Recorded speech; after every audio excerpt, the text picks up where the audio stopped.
Assalamualaikum warahmatullahi wabarakatuh. Innal hamdalillah nahmaduhu wa nasta'inuhu wa nastaghfiruh wa na'udzu billahi min syururi anfusina wa min sayyiati a'malina. May yahdihillahu fala mudhillalah wa may yudlil fala hadiyalah. Asyhadu an la ilaha illallah wa asyhadu anna Muhammadan abduhu wa rasuluh la nabiyya ba'dah. Allahumma salli wa sallim ala nabiyyina Muhammad sallallahu alaihi wasallam wa ala alihi wa sahbihi wa man sara ala nahjihi ila yaumiddin, amma ba'd. Ayo ikhwah, kita lanjutkan kajian kitab Fiqhu Bulughil Maram. Ini sudah di ujung bab tentang haji. Di ujung bab kedua. Bismillahirrahmanirrahim.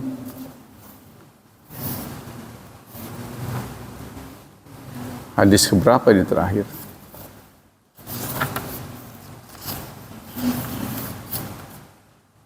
Hadis ke-687.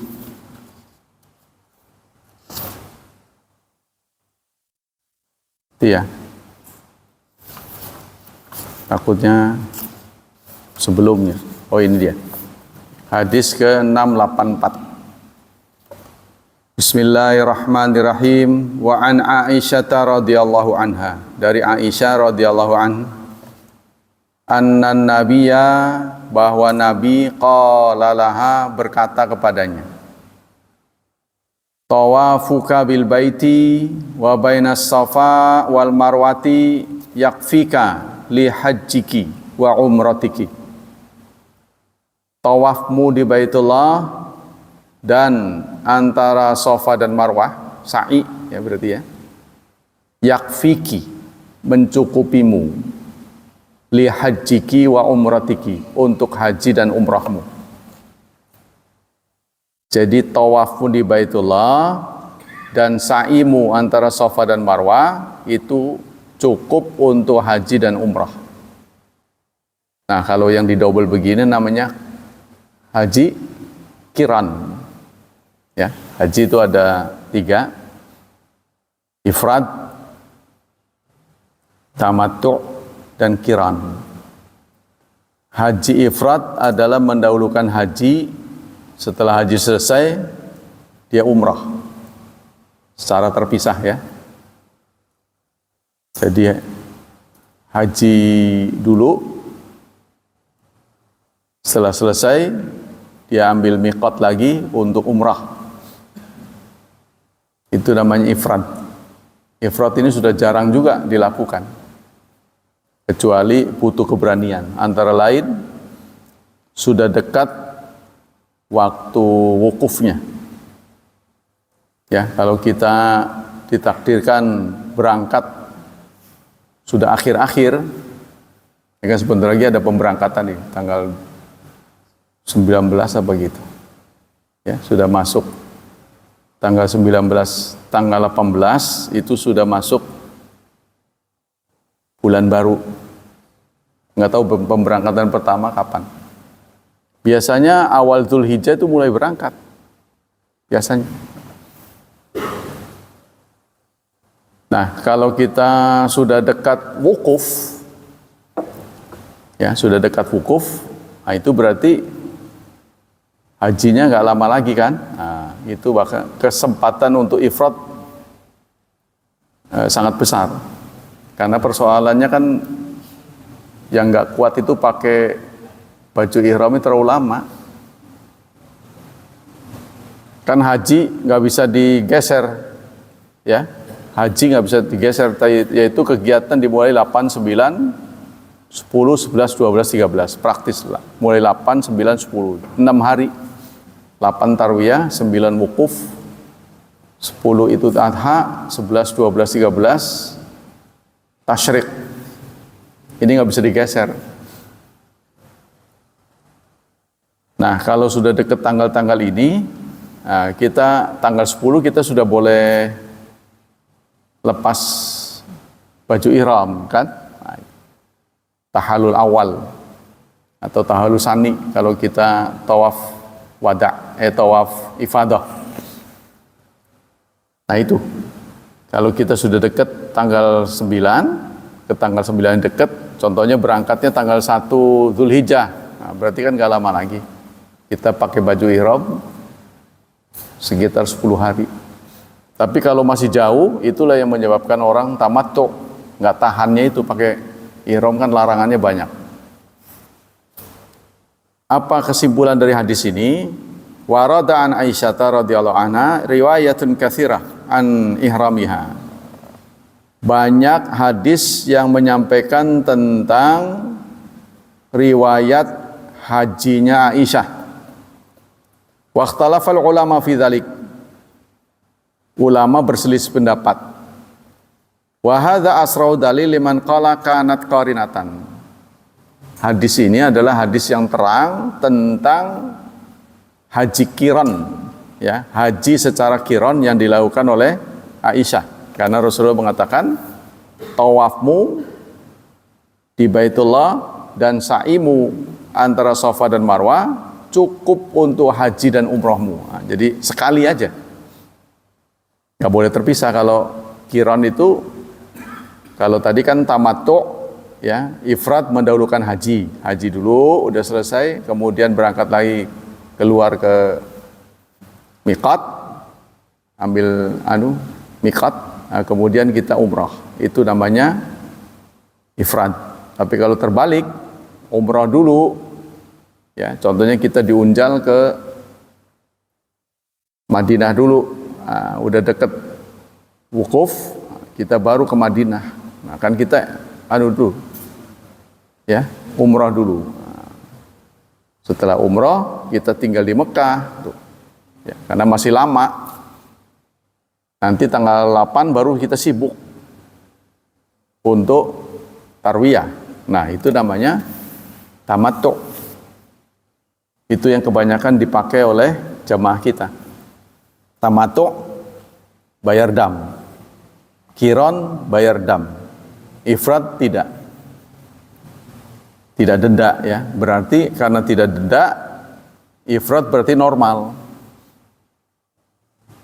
Kalau yang bayar dam itu berarti ada kemudahan. Nah, kalau kiron, haji dan umrohnya bareng. Jadi bukan 2 kali, bukan. Ya, maksudnya begini. Kita tawaf untuk haji, tawaf untuk umroh, bukan. Sekali doang. Tapi niatnya double. Niatnya double. Ya, nanti kita jelaskan. Ini jarang dilakukan orang, lebih praktis sih, ya. Wal hadits fi riwayat Muslim fi dilalatun zahiratun ala anna kanat qarinatan. Hadis pada 2 riwayat, ya, riwayat ini dan riwayat Muslim, ya, 2 riwayat Muslim itu menunjukkan dengan jelas bahwa Aisyah hajinya kiran. Walam tarfudil umrah rafada ibtal bal tarakatil istimrar fi amali umrah bin firadiha ma ta'kid riwayatul ula. Yasauka tawafuka, cukup bagimu tawaf untuk haji dan umrah. Ya, jadi sekali tawaf bisa untuk haji dan umrah, sekali sa'i untuk haji dan umrah. Wa kanat Aisyatu radhiyallahu an qad ahalat bi umrah. Aisyah, ya, sudah tahallul dengan umrah. Walakinna hadat, akan tetapi beliau haid. Nah, persoalannya beliau haid. Fa amaraha Rasulullah bi idkhalil hajj fatasir qarinatan.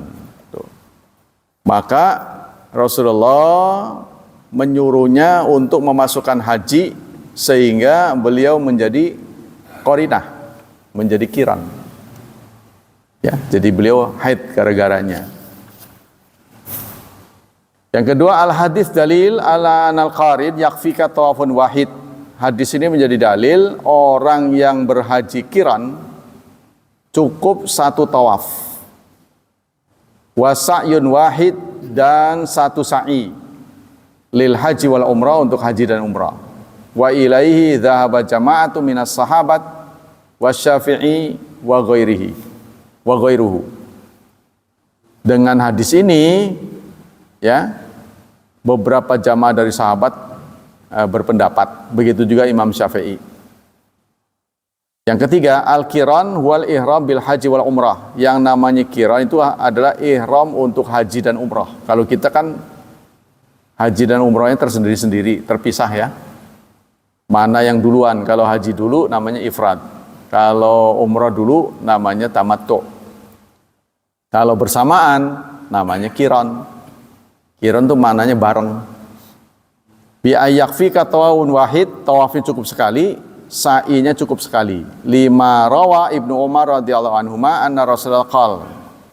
Dalam hadis yang terpisah diriwayatkan oleh Ibnu Umar, Rasulullah bersabda, man ahrama bil haji wal umrah ajza'ahu tawafun wahid wa sa'yun wahid.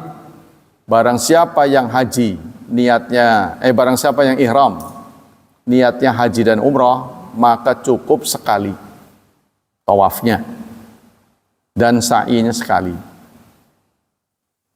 Wa yajibu al qarin damun. Wajib kepada orang yang melakukan haji secara qiran dam. Dam itu darah, artinya menyembelih. Kiasan alal mutamatti'i bil aula. Dikiaskan kepada yang tamattu. Ya. Lebih lagi. Jadi karena mengambil kemudahan maka mendapat denda. Tuh ya. Jadi yang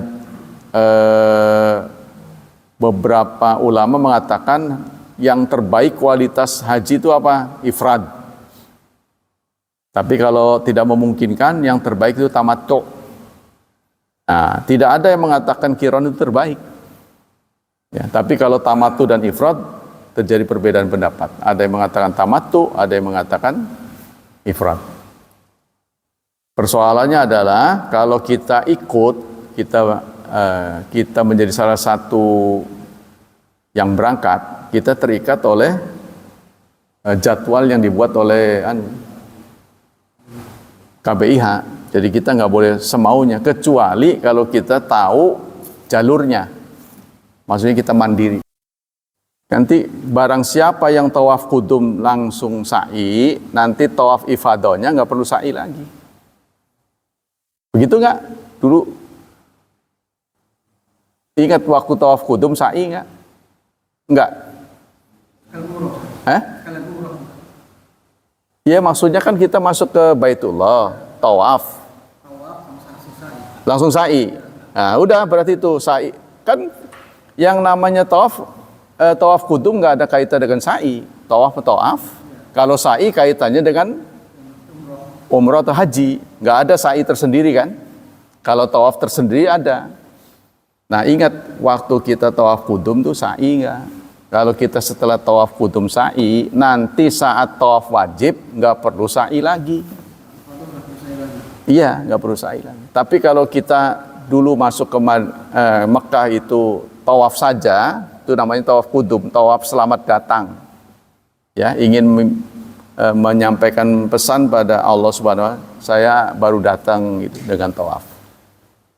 Kalau ibarat masuk masjid, tahiyatul masjidnya Masjidil Haram itu tawaf, bukan sholat. Ingat tuh.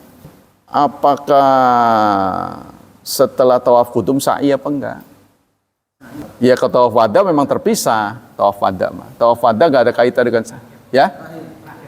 Terakhir itu mah. Terakhir. Jadi kita kan umrah dulu kan.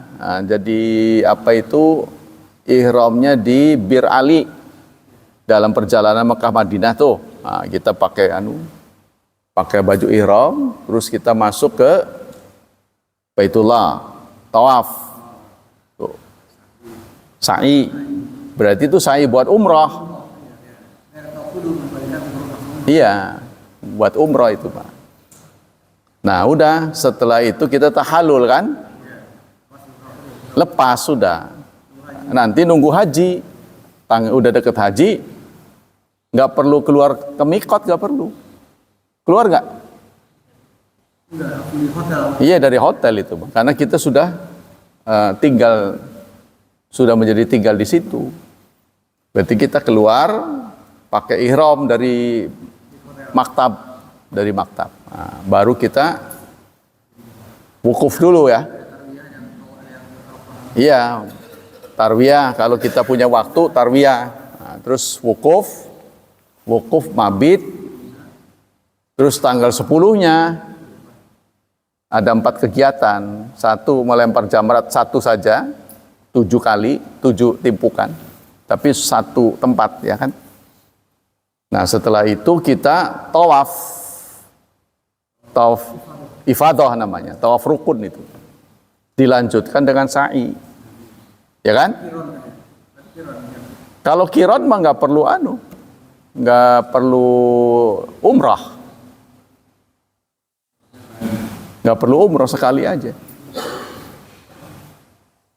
Tawaf dan sa'inya cukup sekali. Itu tadi itu, sekali udah nggak perlu Karena dalam kasus Aisyah ini haid beliau. Jadi tawaf dan sa'i ini dianggap satu. Karena haid, jadi beliau tertunda. Jadi singkatnya begitu beliau masuk Mekah, haid. Kan nggak bisa tawaf. Udah nanti aja gitu. Sekaligus, ya, itu kata Rasulullah. Berarti ini ada trouble. Niat tua bedanya. Iya. Nanti dia tawaf haji itu dianggap sama dengan umrah. Niatnya 2, kelakuannya 1. Saya juga jarang mendengar ada orang haji kiron ini menggunakan kiron, jarang. Mungkin ini karena ada kasus saja. Kalau tamatu juga kasusnya karena waktu Arafahnya masih lama wukufnya. Apa kita tahan pakai baju ihram terus? Ya, yang nggak tahan itu tidur di maktabnya itu beda orang kan. Takutnya kelihatan. Iya, kesikap. Namanya orang nggak sadar lagi tidur. Saya tuh ada 10 harian saya ke baju ihram. Boleh dibuka kan di kamar mandi. Boleh dibuka tapi di kamar mandi. Ada kasus waktu umroh terakhir setelah ihram, ya, dari mikot, kan kita di Madinah dulu. Tuh, dari Madinah, di sana biasalah apa gitu. Kemudian masuk ke Mekah, kita di Bir Ali kan, ihramnya. Ya, setelah di Bir Ali tuh nggak masuk ke Mekah dulu, tapi ke maktab. Iya, kasusnya gitu. Karena naruh barang-barang kan. Barang-barang ini kan supaya dipastikan aman, masuk ke kamar dulu. Nah, perempuan ini buka-buka. Nggak boleh. Kan dia lagi ihram. Lalu dia buka. Ya biasa pakai rok itu, sesama perempuan. Kan nggak boleh. Memang seharusnya sih begitu dari mikot dia langsung ibadah dulu baru ke maktab. Tapi ini karena bawa barang, ya, dipastikan supaya barangnya aman, ke hotel dulu, ke maktab tuh. Nah, menunggu jadwal teman-teman siap, di kamar itu dia berbuka-buka biasa gitu. Itu nggak boleh tuh. Ya kan? Iya, nggak boleh itu. Terus hal-hal yang patut dicermati. Kalau kita lagi ihram, itu tidak boleh memegang makam Ibrahim. Memang tidak ada sunahnya megang juga, walaupun nggak ada sunahnya sama sekali terhadap makam Ibrahim. Tapi kalau kita lagi ihram megang, itu bisa kena denda karena makam Ibrahim wangi. Persoalannya wanginya, bukan megangnya. Kalau kita lagi tidak ihram, tawaf biasa. Tapi sekarang tawaf kan susah kalau nggak pakai baju ihram kan. Kalau kita tawaf biasa, nggak ada sunahnya sama sekali megang. Nggak ada sunah disunahkan megang tuh nggak ada. Cuma kalau lagi ihram, nggak bolehnya itu karena wangi. Kan kita tidak boleh menyentuh yang wangi-wangi. Ini yang kita harus waspadai. Nah perempuan tuh kadang-kadang bandel, karena mau lihat begitu megang tuh. Ngeliat-lihat aja begitu. Wong itu cuma telapak kaki doang. Nah, itu persoalannya megang. Sebab yang namanya umroh itu perjalanan. Ya seperti ada KBIH yang umroh lagi, tidak sunnah. Jadi umroh yang benar itu keluar negeri, berkunjung lagi umroh. Gitu. Kalau kita kan di situ saja umroh lagi. Ya memang, iya, umrohnya sampai 9 kali gitu. Nggak ada sunnahnya sama sekali. Tapi kalau kita selaku pengikut, kan kalau kita nggak ngikut mah di kamar sendiri ya. Itu aja sih persoalan itu aja. Kalau saya tidak umroh, tidak niat umroh, tapi ngikut mereka. Yang lihat aja kan di mikot, oh ini mikotnya. Kita tidak dalam kesulitan, pakai celananya juga celana biasa. Cuma kita harus, kalau masuk harus ihram. Sekarang ini, masuk Masjidil Haram tuh harus pakai baju ihram. Aturan dari sana, ya, iya di Ka'bahnya, matof namanya, bukan matofnya. Tapi kemarin itu bukan matof Pak, masuk ke masjidnya, iya sudah lebih ketat lagi sekarang. Karena kan saya pikir kan saya mau di halaman aja, jadi saya nggak pakai baju ihram. Wong niatnya bukan wong cuman sholat subuh doang, dihentikan. Terus saya pikir saya salah apa ya? Nggak boleh masuk. Waduh, saya baru ingat saya nggak pakai ihram, nggak tahu. Nggak boleh. Itu bukan saat haji, apalagi saat haji. Di lantai atas juga nggak boleh. Nggak boleh saya nggak tahu, tapi waktu itu saya lantai bawah. Saya hanya berniat di depan masjid, kan di depan masjid itu kan sudah rame. Dilarang sama askar. Saya pikir saya salah apa ya? Waduh, saya lihat iya saya nggak pakai baju ihram gitu. Nah ini kalau dari sisi aturan sebenarnya bid'ah begitu tuh.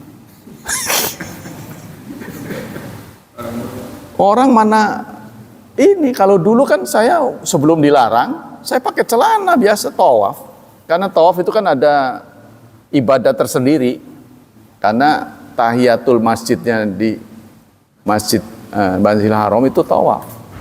Jadi tawaf nggak ada kaitan dengan ibadah umrah dengan haji, tawaf saja. Sudah waktu lenggang, haji udah selesai, masih harus tinggal di situ. Ya udahlah tawaf lah, karena tawaf kan ibadah yang mulia kan. Nah sekarang ini nggak boleh kecuali pakai baju ihram. Gitu sekarang. Kalau perempuan mah ihram nggak kelihatan. Yang penting pakai baju hitam nih kan. Nah, karena ada aturan perempuan harus hitam. Kalau masuk ke matof.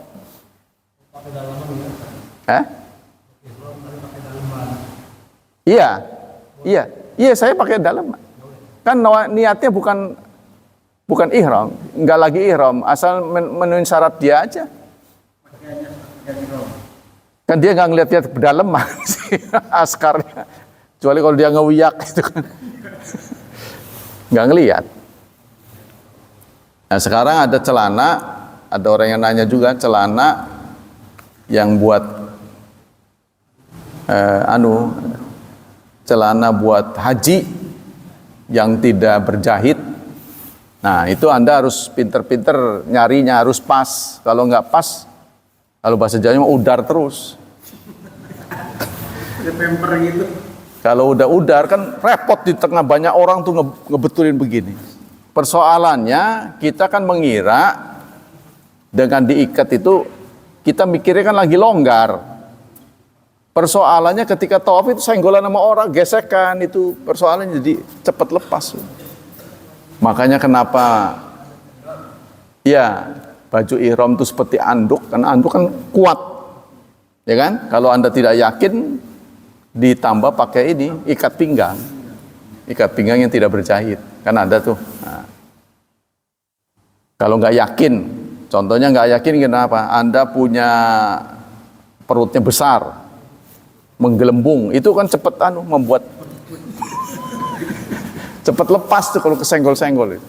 Kalau udah lepas, urusannya berapi, ngebenerinnya susah. Apalagi ada perempuan kan. Kan tawaf itu kan nggak bisa dipisahkan. Wong sholat di Masjidil Haram juga susah dipisah, karena dia kan bunder. Kalau di Madinah kan satu jurusan, ke Mekah kan. Tapi kalau di sana kan melingkar begini kan susah jadi. Kita nggak ngelihat, tapi kan perempuan di sana kelihatan tetap. Nggak bisa dihindari. Kelihatan kemauannya itu kena dam nggak ya? Kalau sengaja kena, tapi kalau nggak sengaja ya nggak kena dam. Itu mah refleks aja. Kalau kita sengaja diler-lerin ya kena. Jadi singkatnya itulah hal-hal yang sifatnya spesifik. Jadi kita jangan berpikir semuanya sah tidak sahnya ditentukan KBIH. Jangan berpikir begitu. Makanya sering saya ngomong pesan haji ini, ingat haji dan umroh itu sebenarnya kita sendiri-sendiri sebenarnya. Cuma waktunya bersamaan. Beda dengan sholat. Kalau sholat kan kurang-kurang dikit, ya kan? Kita datang telat, Fatihah cuman sampai iyyaka na'budu wa iyyaka nasta'in, imamnya ruku, dan kita harus ruku. Kalau haji mah nggak ada begitu. Walaupun teman kita sudah 7, kita 6, tetap aja kita harus nambah 1, nggak bisa dicangkepin sama dia. Nggak berjamaah. Iya, nggak berjamaah sebenarnya. Ingat itu. Jadi ketika kita melingkar, berkeliling Ka'bah, kalau kita yakin baru 6, temanmu mengatakan 7, jangan percaya. Kita harus tambahin 1, walaupun konsekuensinya ditinggal. Kan dia pasti ke sana. Ya kan? Kecuali jamaah yang solid, ada teman yang ketinggalan, ya udah kita tunggu dulu. Kita tidak boleh mengikuti keyakinan orang. Menurut saya 6. Wis itu jangan begitu. Kita jangan ngikutin dia. Tuh. Makanya itu bacaan-bacaannya itu dibuat beda-beda, yang sebenarnya tidak ada sunahnya dari Rasulullah, bacaan beda. Lingkaran pertama ini, lingkaran kedua, itu karena saking susahnya ngitung. Nah, begitu juga kalau Anda berpikir bisa ngitung pakai itu, yang pencet-pencet, nggak bisa itu. Karena kita kesenggol takut kepencet tuh. Yang paling praktis kalau mau pakai itu tasbih. Tasbih yang isinya 7. Yang ditapin jari. Itu menurut saya saran saya yang paling cepat. Jadi dia ngambil 1 sembari terus saja kita pegang. Nanti 2. Nah, itu baru. Ya, karena kalau cukup lama kita sempat lupa. Aduh, udah berapa ya? Nah, itu persoalannya. Selanjutnya, ya singkatnya itulah, bagi saudara-saudara yang akan haji, hati-hatilah itu ya. Dan terutama pelanggaran-pelanggaran yang tidak mungkin di-cover, karena urusannya antara kita dengan Allah, bukan antara kita dan KBIH, bukan. KBIH kan nggak ngawasin terus. Ya, kalau ada pelanggaran, ya kita mumpung di sana, kita dam. Ada muramal fi tawafil ifadah. Tidak perlu ngincik saat tawaf ifadah. Tapi di lingkaran yang lebih dari 3, ya. Kan tawaf itu kan 7 keliling. Kita ngincik jalan agak cepat itu di 3 keliling pertama. Tapi ini semua hanya teori. Pelaksanaannya nggak bisa. Ya gimana ngincik orang di depan ada orang, bagaimana? Paling nggak lari di tempat. Di lantai 2, 3, 4. Ya mungkin bisa. Kalau saya sih deket-deket situ aja. Ya karena persoalannya tambah lantai, lingkarannya tambah jauh, tambah berat, makin jauh. Dari Ibnu Abbas radhiyallahu anhuma anna nabiyya lam yarmal fi sab'il ladzi afada fihi. Rasulullah diberitakan oleh Ibnu Abbas tidak ngincing, ya, tidak berjalan cepat pada 7 yang beliau ifadah. Jadi waktu tawaf ifadah beliau tidak, mungkin udah padat. Contohnya Imam Syafi'i berpendapat tawaf itu harus bersuci. Kemudian Imam Syafi'i sekaligus berpendapat Wudu itu batal kalau senggolan jenis kelamin, berbeda jenis kelamin, ya, termasuk terhadap istri, menurut pendapat Syafi'i, ya, menurut Imam Syafi'i. Nah ini praktis nggak bisa dijalankan, ya kan? Karena kan kita saya terbuka, memang perempuan tertutup, kalau kita kan terbuka ini, kesenggol, wong kadang-kadang dia megang begini, bahu kita dipegang. Hah?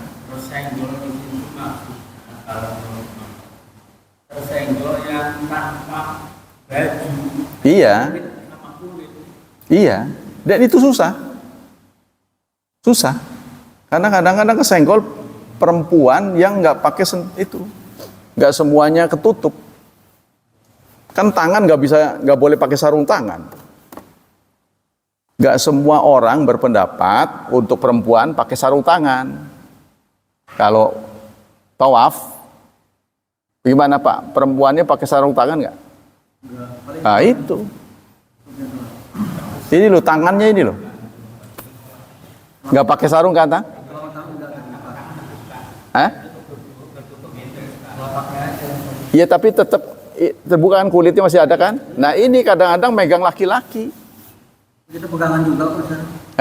Pegangan juga takut lepas. Nah itu makanya apalagi pegangan. Nah kitanya kan nggak pakai bajunya, nggak seperti perempuan. Itu susah. Kadang-kadang kita kepegang sama yang lain, terutama yang dari Bangladesh tuh. Waduh, badannya gede-gede, nyenggolin orang terus.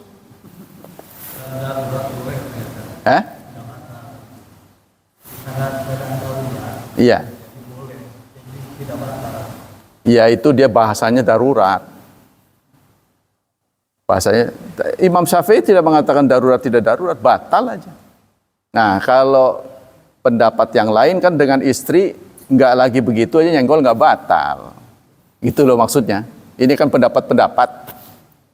Ibnu Taimiyah berpendapat kalau kita lagi tawaf batal, tadinya bersuci tapi di tengah-tengah buang angin contohnya, itu kan yang nggak bisa ampun kan. Tidak ada ampun, itu semua menganggap batal. Kalau pegangan itu masih dari khilafiyah. Menurut Ibnu Taimiyah nggak perlu wudu lagi karena disyaratkan wudu itu mau tawafnya. Tapi yang berpendapat begini Ibnu Taimiyah sendiri persoalannya. Kan kalau kita tidak cukup pendapat kan, wih kayak apa batal kone. Nah, kalau banyak pendapat kan berarti kuat. Ya singkatnya untuk kita yang datang belakangan, nah, sebaiknya berhati-hatilah. Kalau kita sudah mendekati tawaf, tolong makanannya itu jangan yang aneh-aneh. Contohnya jangan makan pedas yang mengakibatkan keluar angin. Ya, waktu itu mah gitu. Tolong jangan pedas-pedas dulu. Jangan terlalu banyak minum, gitu kan? Tapi nanti kalau sudah tawaf silahkan karena kita akses ke toilet. Tapi kalau lagi tawaf nanti perlu ke toilet, jauh toiletnya, balik lagi udah susah. Mungkin sudah tertinggal dengan teman. Ya kecuali itu yang solid ya.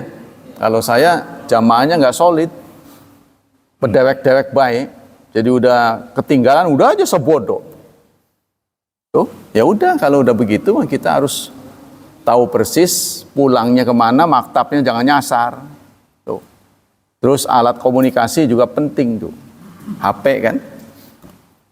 Karena kalau kita mau berhubungan, nanya ke askar, kita nggak bisa bahasanya. Mereka juga tersedia itu, penghubung-penghubung itu banyak. Kalau ada kesulitan ngomong bisa, tapi kita ngomongnya itu loh. Ada petugas haji dan seragam. Petugas haji kita jarang nongol. Persoalannya jarang nongol. Jangan Anda berharap begitu. Kalau pokoknya begini, kalau udah shoot, ada shoot kamera, baru pada nongol tuh. Tapi kalau lagi sepi, orang kesasar, nggak pernah saya ngelihat petugas. Nah, singkatnya ada kesepakatan dengan jamaah itu kalau menghadapi keadaan terburuk, saya tersesat, di mana titik kumpulnya? Tuh harus sepakati dulu dengan KBIH. Kalau kondisi terburuk, saya tersesat, terpisah dari jamaah, nanti titik kumpulnya di mana sebelum pulang ke maktab? Itu harus dijelaskan. Ya, tolong di bawah jam. Di bawah jangan di tengah-tengah anu kan ada tuh. Ada jam. Sebelah mana, tembok mana? Karena temboknya gede. Kita di sini, dia di sana, nggak ketemu juga. Pintu, kalau titik kumpulnya pintu sekian, di sebelah mana? Karena pintunya seablak-ablak kan. Pintunya gede-gede banget. Kita di sono, dia di sini, nggak kelihatan. Pokoknya cari di sekitar pintu. Contohnya gitu. Titik kumpulnya di mana? Itu harus ada kesepakatan. Kalau kita tipe orang yang pelupa jalan, tapi ada orang yang daya hafalnya tinggi, tahu persis. Nah, itu yang bagus. Kemudian dari Anas radhiyallahu an, anna Nabiyya shalat dzuhra wal asra wal maghrib wal isya, tsumma raqada raqdatan bil muhassab, tsumma raqiba al baiti fatafabi. Dari Anas, Nabi itu salat zuhur dan asar, maghrib dan isya. Ini semuanya di jamak. Ya, walaupun beliau tidak melakukan perjalanan, tapi di jamak. Ikhtalafa salaf wal khalaf fi nubi muhasab wa yusabu tahsiban la ahla sunnah amla. Nah, ada yang ini harus tinggal di muhsab. Ya, muhasab ini kita udah nggak tahu lagi di mana tinggal tempatnya, karena sudah di betul-betul tempat-tempat zaman dulu mau udah nggak kehilangan arah kita. Iya. Yustahab idza kharaja min Mina ayan zil muhasab, sebelum kita keluar dari Mina kita ada di muhasab wa yusalla fi dzira, kemudian salat zuhur ya. Nah, di situ pokoknya salat jama takdim. Ya. Kita sebelum masuk ke Arafah ya, kita kan jamak dulu. Ya, turun ke Arafah, nanti setelah selesai di Arafah tidak sunnah sholat. Sunnahnya kita tinggalkan Arafah, kemudian sholat maghrib dan isyanya dilakukan di Muzdalifah. Jamak takhir. Jamak takhir. Tuh sunnahnya begitu. Tapi kalau kita kesulitan, orang mudeng itu kan biasanya orang niatnya bagaimana, orang situ repot niat aja. Orang ceritain niatnya bagaimana? Niat kan sudah di hati, nggak usah di karang-karang. Tapi ada orang yang begitu niatnya bagaimana? Ya udah semaumu aja lah, susah diatur. Ya, mungkin dia ingin sholat tepat waktu, ya silakan. Tapi sunnahnya begitu. Idza nafar haj nafraula awis thanis insarafu an tariq jamratil aqabah wa hum yukabbirun wala yuhallilun wala yusalluna dzuhra bi Mina. Jangan sholat di Mina ya setelah kita wukuf. Di Arafah, walau shalu hafiyah jaza, tapi kalau sholat juga ya boleh-boleh saja kalau kita tetap di situ. Bisa di Arafah ya kalau sholat juga. Iya, sunnahnya mah di sana. Salah satu hal yang barangkali belum diketahui banyak orang terkait kelompok ini adalah DNA yang menggerakkan Jamaah Islamiyah. Tidak banyak yang menyangka bahwa kelompok ini sebenarnya memiliki DNA Islam modern. Ya, ini yang menuturkan ini dari kepolisian ya. Yang salah satunya ditunjukkan dengan keterbukaan. Jadi keterbukaan, toleransi yang tinggi. Jadi dia tidak menganggap paling benar. Ini ya. Jadi ini teman-teman dari Jamaah Islamiyah ini salah satu hal yang positif dari mereka itu sudah terbangun toleransi yang luar biasa, tidak menganggap kelompoknya paling benar. Ini jarang dimiliki orang. Ya, jarang dimiliki. Nah, saya lihat gerakan-gerakan atau jamaah-jamaah atau ormas-ormas selalu menganggap kelompoknya yang benar. Tapi kelompok ini tidak menganggap yang paling benar. Dia menganggap kita adalah salah satu. Makanya disebut Jamaah Islamiyah. Namanya juga Jamaah Islamiyah. Di kemudian hari, hal inilah yang mendorong mereka untuk menghindari sikap taklid buta. di mana pengikut hanya menerima ajaran tanpa pemahaman yang mendalam atau bahkan sikap takfiri, mengkafirkan orang yang dengan mudah mengkafirkan orang lain hanya karena perbedaan pandangan. Beda aja dianggap kafir. Keterbukaan terhadap perbedaan pandangan ini menjadi ciri khas yang membedakan JI dari kelompok radikal lain. Dalam banyak kesempatan, para petinggi JI menekankan pentingnya ilmu pengetahuan dan pemahaman yang mendalam terhadap ajaran Islam. Mereka percaya bahwa dengan memahami ilmu syar'i secara benar, umat Islam akan lebih bijaksana dalam menyikapi perbedaan dan lebih mampu hidup harmonis dalam keberagamaan. Nah, sebenarnya apa yang menyebabkan ini timbul, ramai? Ini gara-garanya kasus turunnya Pak Harto, ya.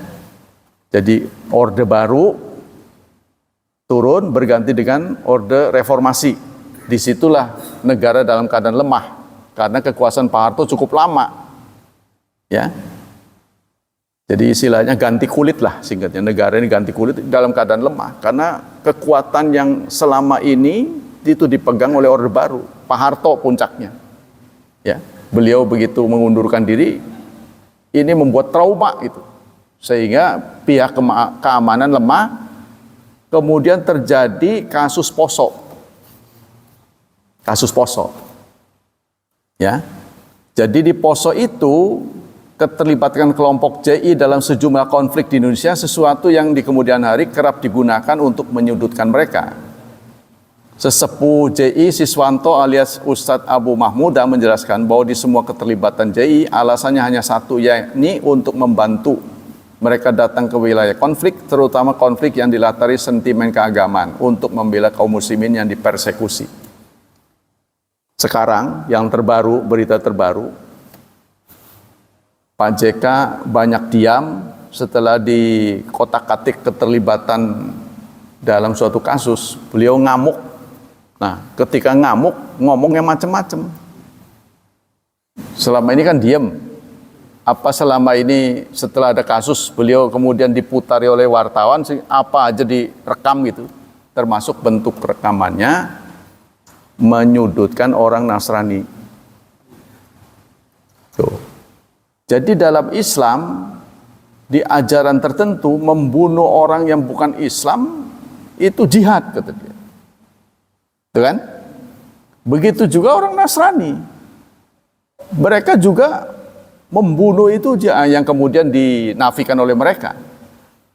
Apa yang mereka nafikan itu bohong. Jadi mereka mengatakan bahwa nggak ada ajaran yang menyuruh membunuh orang lain. Itu bohong, sebab terbukti di Ambon, di Poso. Jadi kalau memang omongan mah iya, kita percaya, santun. Kalau ditempeleng pipi kiri, siapkan pipi kanan, atau pipi kanan tempeleng, siapkan pipi. Itu teori saja. Teori. Ya. Jadi bapak-bapak nggak tahu, saya nggak tahu saudara-saudara melihat foto-fotonya nggak. Waktu kejadian di Poso itu, saya sempat datang ke Dewan Dakwah di Jakarta. Di dinding-dindingnya itu ada foto-foto bagaimana umat Islam dibantai. Yang saya aja yang ngelihat itu panas darah saya. Waduh, luar biasa. Itu tidak dipamerkan di banyak orang. Polisi tahu persis. Maka kita menaruh hormat kepada Pak JK sebenarnya. Ya, sebeliau keturunan orang baik-baik, orang terpandang.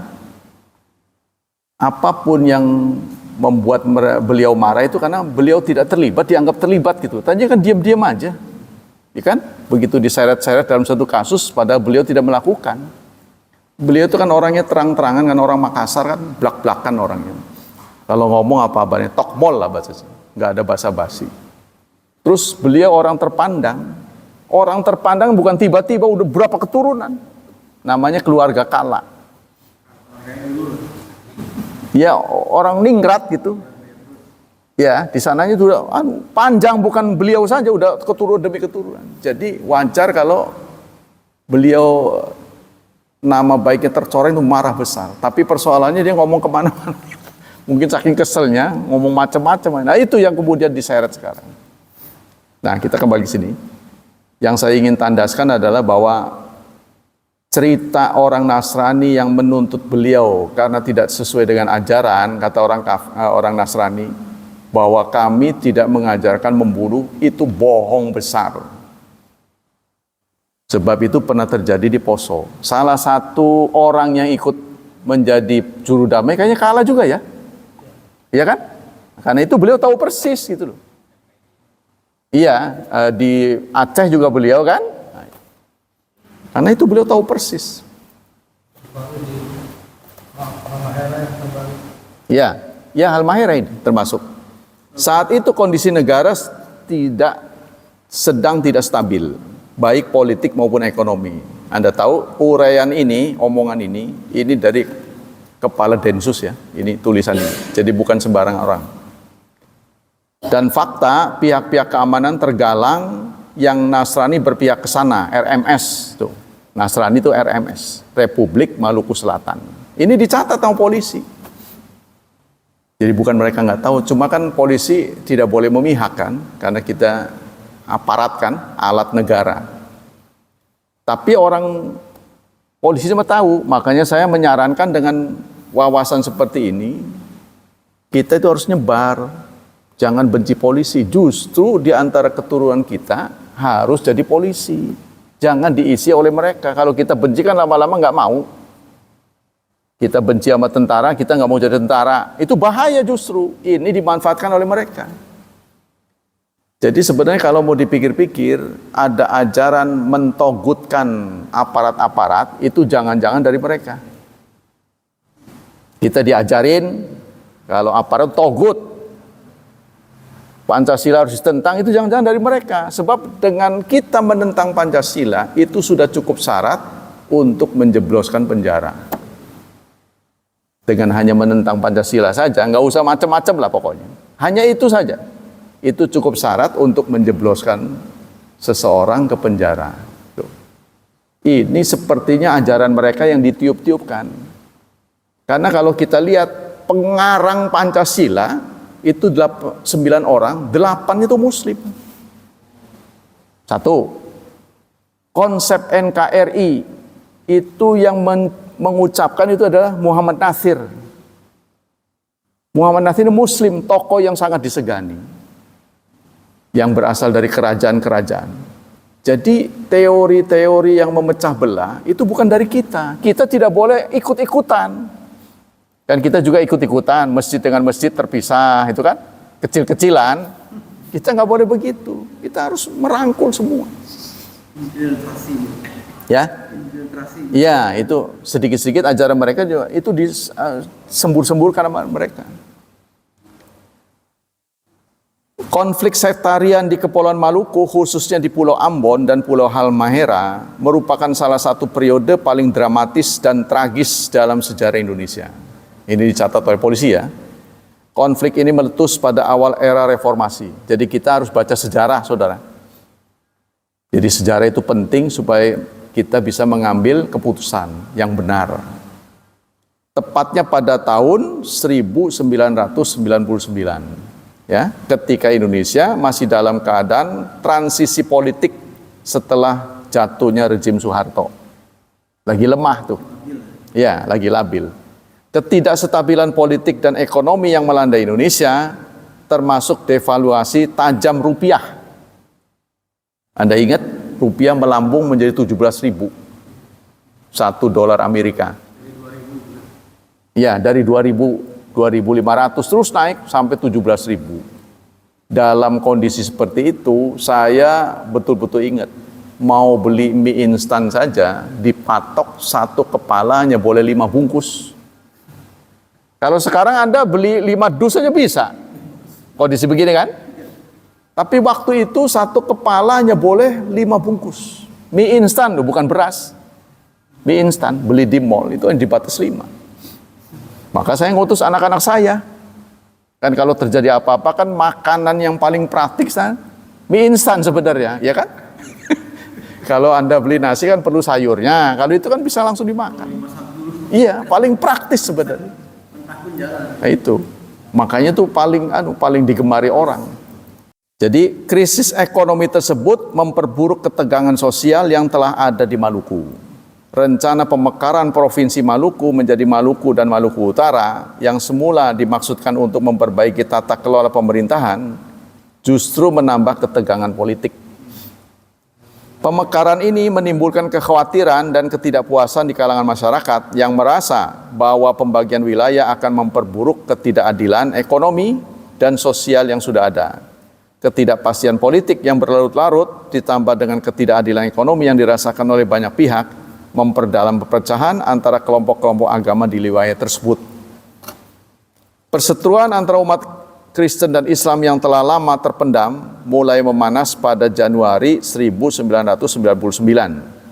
Ketegangan ini dengan cepat bereskalasi menjadi kekerasan yang melibatkan warga sipil dari kedua belah pihak. Konflik yang awalnya dipicu oleh insiden kecil dengan cepat meluas menjadi kekerasan sektarian yang brutal. Nah, disinilah turunnya Jamaah Islamiyah, jasanya. Ya, diantaranya. Jamaah Islamiyah turun dengan aksinya. Jadi sebenarnya ada aksi politik, ada aksi yang positif sebenarnya. Tapi setelah itu nggak ada, itulah yang mereka gatel kemudian. Dendamnya masih membara. Karena orang Islam diperlakukan dengan seperti itu masih panas, maka gereja dibakar-bakar, itu penyebabnya. Itu yang kemarin nggak boleh. Kok terjadi di sana dibawa kemana-mana gitu. Jakarta kena ini, kena itu persoalannya. Pembunuhan massal, tuh, pengusiran paksa. Siapa yang menjadi korban? Orang Islam. Ini polisi tidak menyebutkan agama, tapi menyebutkan fenomenanya, tuh, pengusiran, pembunuhan massal. Kekerasan ini tidak hanya menghancurkan komunitas lokal, tetapi juga memicu perpindahan besar-besaran penduduk. Iya, kita yang merasa umat Islam sedikit di sana, berbondong-bondong ke sana membela.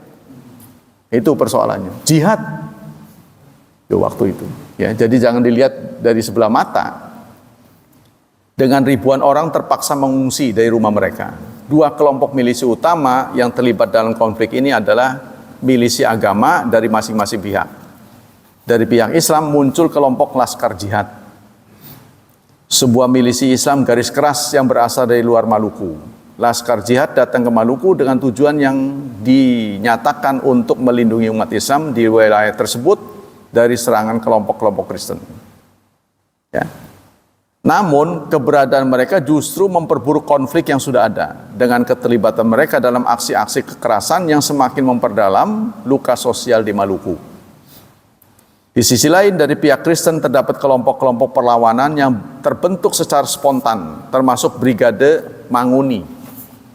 Nih, kata siapa dia nggak ada membunuh. Ini kalau di foto ini, cerita ini, pasti dia ingat lagi kata siapa Anda nggak membunuh. Yang berasal dari komunitas Minahasa di Manado dan milisi kelelawar hitam. Tuh, nama-nama mereka nih. Yang dipimpin oleh Tibo CS.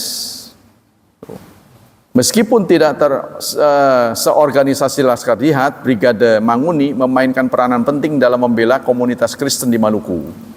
Mereka berupaya melindungi wilayah-wilayah yang dihuni oleh umat Kristen dari serangan milisi Muslim. Meskipun upaya ini seringkali disertai dengan aksi kekerasan yang memperkeruh situasi. Konflik sektarian di Maluku ini berlangsung hingga penandatanganan Piagam Malino II pada 13 Februari 2002. Nah, ini nggak lama kemudian bom Bali kan? Bom Bali kan? Itu karena dari sana. Jadi mereka sudah damai, masih panas tuh. Ya. Kemudian melihat mereka dibantu, tuh, orang-orang Kristen dibantu nih, pihak luar negeri, marah dia. Nah, kenapa kok terjadi di Bali? Karena mereka banyak senang-senang di Bali untuk ke Maluku. Base campnya di situ. Mereka bergantian pasukan, logistik itu di situ di Bali. Nah, maka seorang Imam Samudra yang berasal dari Banten. Tertangkapnya Imam Samudra itu kan di Merak. Di Merak. Jadi dia lari